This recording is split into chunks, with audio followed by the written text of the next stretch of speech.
If you look at the Netherlands from the outside, you see a country that seemingly does everything right when it comes to urban design. You see endless networks of protected bike lanes and pristine public transit systems that run with absolute precision.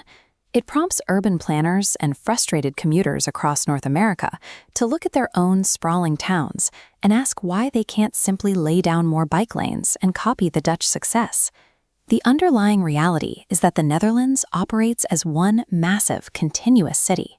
Trying to replicate their public infrastructure by pouring concrete for new paths entirely ignores the physical reality of how their population is physically grouped together.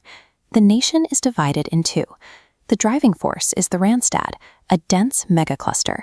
It covers just 20% of the surface area, but holds 45% of the population. Comparing density, the U.S. averages 30 people per square kilometer, while the Randstad packs in 1,000.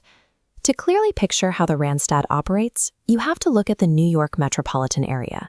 The individual Dutch cities function more like specialized city districts. Rotterdam serves as the heavy industrial port and logistics wing. Just a short distance away, The Hague operates as the government and international justice sector. The short distances between these hubs allow national trains to serve as oversized, high-speed urban subways, bridging these specific districts. Half of the Dutch tax base wakes up, commutes, and lives their daily lives in an environment structurally identical to New York City. That extreme concentration of taxpayers dictates exactly how city planners can spend their money. Building outward into remote suburbs requires laying miles of fresh asphalt, extending water lines, and running new power grids to reach a relatively small group of households. It places a heavy financial burden on the state. The Randstad avoids that sprawling financial trap. With almost half the nation's tax base clustered tightly together, they share the exact same resources. This line chart plots infrastructure costs per capita, showing a sharp downward trend as population density increases. Putting more people on a single piece of land mathematically reduces the cost of building new transit lines and hospitals. The density itself is the financial engine. It generates the highly concentrated pool of capital required to build and maintain those utopian rail networks and bike paths.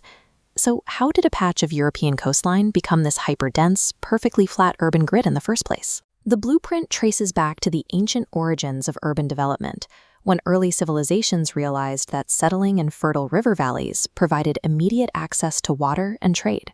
To survive on a marshy river delta, the early Dutch inhabitants aggressively engineered the landscape.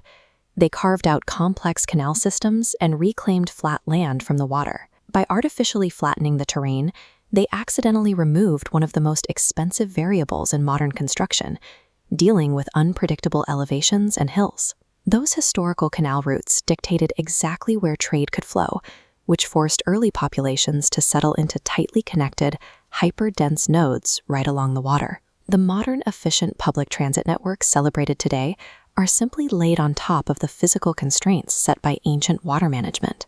But treating an entire region like a giant city inevitably invites giant city problems. For all the international praise their cycling infrastructure receives, the Netherlands actually holds the highest density of personal cars per square kilometer of any European nation outside of Malta. Packing millions of commuters, an enormous international airport, and a massive seaport into one tight geographic ring creates a physical trap for emissions. As a direct result of that trapped exhaust, children living in this region suffer from some of the highest rates of traffic-induced asthma in Europe. The hyper-interconnected layout of the Randstad makes it one of the most consistently polluted zones on the continent. The utopian design comes with a severe public health price. So, does this mean North American suburbs or other sprawling regions are entirely locked out of the Dutch model? Not entirely. The core economic mechanics of prioritizing efficient land use over suburban sprawl are highly replicable in any major metropolitan area. When a city lacks high-speed rail or safe cycling networks, it usually comes down to local zoning laws and tax structures that deliberately encourage outward expansion. If a society wants Dutch-level infrastructure, it has to consciously accept the trade-offs of living closer together, reject endless suburban sprawl, and intentionally build their region as a giant, interconnected city.